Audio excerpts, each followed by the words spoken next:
YouTube, let's clarify a few things around this base model M3 MacBook Pro. Gotta talk about the controversial conversation as usual. Basically, this used to be the base model MacBook Pro, you know, with the touch bar. You know, moment of silence for this. All right, that's enough because I never really cared for the touch bar at all, and now it's completely gone. The thing is, that is no longer available. The 13-inch, you can get it from like an authorized Apple dealer, but as far as Apple right now, they're moving from now and into the future. And basically what that means is you get the 14-inch MacBook Pro chassis now with the base model M3 chip within that. But it comes at a price point of $1599. And that's what everyone's in a stir about, because at $1599, the starting unified memory is only 8 gigabytes of unified memory with a 512 gigabyte SSD. The biggest issue is the 8 gigs of RAM. Now, if you know like I know, you know the reality is these two things. Number one, this one came with 8 gigs of unified memory, and this is what it's replacing. It also, you know, came with a couple of other things that aren't as good as what we're getting in this 14-inch MacBook Pro chassis. And that is the key thing that no one's focusing on. They're looking at the price point, but the price jump of those couple $100s are because of this, the exterior upgrades. We're gonna get into the interior as well as far as the M3 chip, and that's another topic of conversation and clarity amongst these technology snobs. Listen, I always come in here to hit you with reality and not the cap, but you're getting MagSafe, you're getting your 2 Thunderbolts, you're getting your headphone jack. And on this side, you just take away that third Thunderbolt slot. You get the HDMI out and you get the SD card reader, which is back, baby. The other one didn't have that. You get the better display. The other one didn't have one as good as this. The other one is not as good when it comes to the build quality of this 14-inch MacBook Pro. And honestly, I think that's where the price jump is coming. You're getting better hardware, better build quality, and an overall better, more well-designed machine. This tapered off design, this not so airflow friendly design is a thing of the past, and thankfully so. When I saw the new 14-inch MacBook Pros come out, I instantly grabbed one because this is what us pro users were asking for. Now, the reality is with the M3 based 14-inch MacBook Pro, it's not necessarily a pro machine in comparison to the M3 Pro and the M3 Max, but it's no slack either. When we get into these M3 chip leaks, you know, benchmark leaks, and we talk about those scores, and as you guys will see when it actually comes out, you're gonna see how the scores compare to the previous M2 and M1 models, and even the current ones. It's quite impressive. But let's start here, right? At $1599, you're getting 8-core CPU, 10-core GPU, 8 gigs of unified memory with the 512, right? So if I click over here, the reality is this. This is what everyone feels it should have came with for the price point. And hey, listen, I'm with everyone in the ideal that a pro machine should have a minimum of 16 gigabytes of unified memory. But when we look in the reality and the scope of what this is replacing, this is where it always started. You're just getting the better build, and you're getting additives, you're getting more. So you gotta pay for that. I'm not justifying. I can hear the keyboard warriors going to work, take a breather.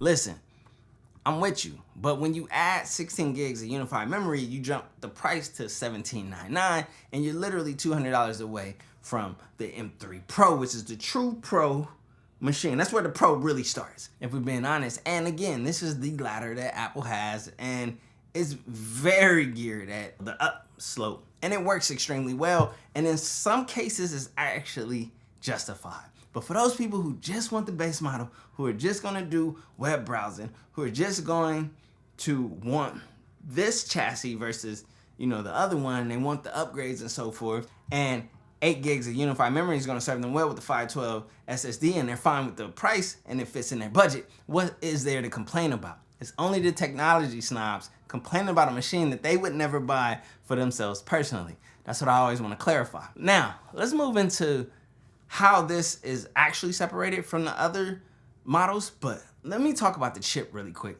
Okay, so the early M3 benchmarks are rated at 3,000 in the single core and 11,700 in multi-core. Now, if we look strictly at single core scores, as you guys can see, everything that predates this is being smoked.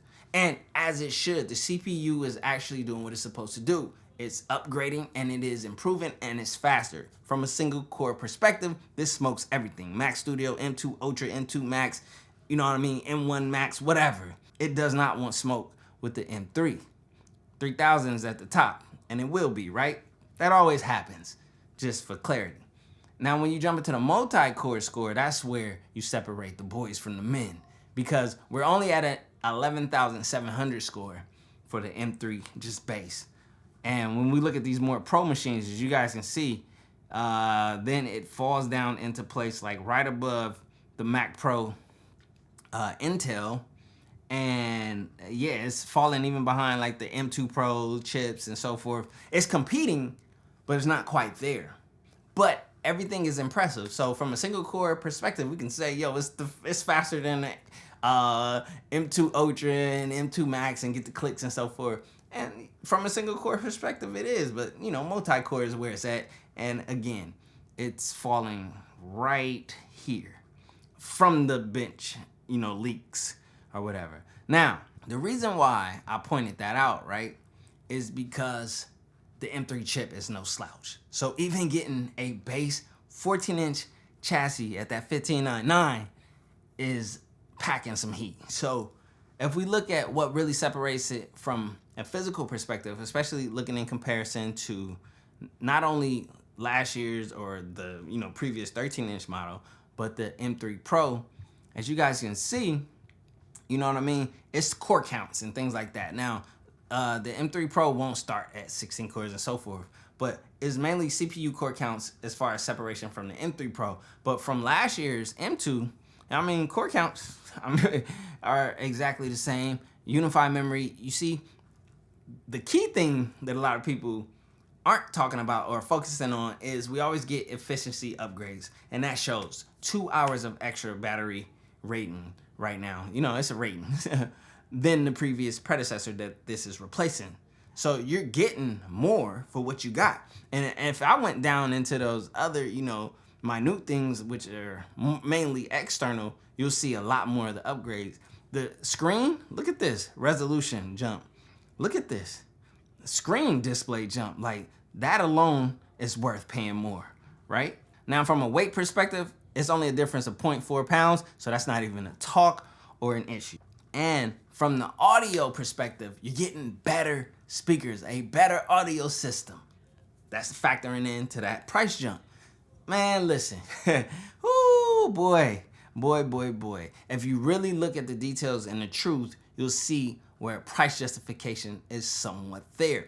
Again, I'm saying somewhat because I'm with everyone else and feeling that a pro machine should start at 16 gigs, but not everyone, or not the ideal usual consumer for that base 13-inch MacBook Pro wants or needs that, right? This is getting people at an entry-level price point into the pro, aesthetic, and I understand it. Better Wi-Fi router, you know what I'm saying? HDMI port, SD card, those are the things that I spoke about earlier. And overall, just better battery and power and efficiency.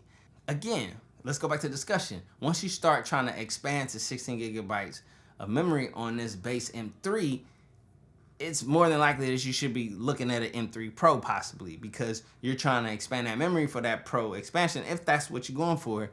And for $200 more, you can start here, 11 cores, CPU, 14 core GPU, right?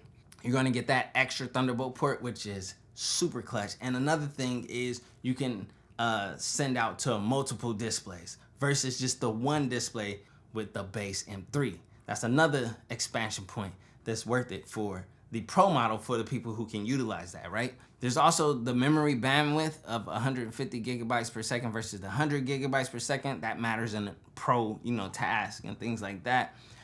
You also can expand your unified memory more if you're going that route, right? I'm not really talking to those people, but I'm just talking to the people who are like in between the M3 Pro and the M3 and trying to see if it's justified to spend the extra, $400 and get essentially a actual Pro MacBook Pro. And that's just, I'm just calling it what it is, you feel me? But the M3 is impressive at its base point, but the M3 Pro is far more impressive, just to be frank. There really isn't a ton other than the extra Thunderbolt port, right? The extra cores, which is super clutch. The extra expandability as far as upgrading, you know what I mean, as far as unified memory and stuff like that. The ability to use multiple external monitors if you want to use this as your desk setup and then go and get it done. And that's really where this discussion lands. I don't think you should get caught up in the focus of $15.99 for just 8 gigabytes of unified memory. The real discussion is, if you need more than 8 gigabytes of unified memory, should you be looking at an M3 Pro? That's the discussion, because the $15.99 model is just the entry model to get people in. The M3 Pro is the Pro, and then the M3 Max is the Max. And it's as simple as that, baby. You technology snobs, I done just about had it with all of y'all. Listen, duck. No watch, no diamonds, no watch, good timing, yeah. New watch, no diamonds, no watch, good timing, yeah. Need no middleman, I'm the man to man, send it in. I like what I like, me, I know my rights is sipping in. I like having fun, I do what I want, it's what it is. For my son and son, for my daughters, yeah, it's for my twin. I work through the night.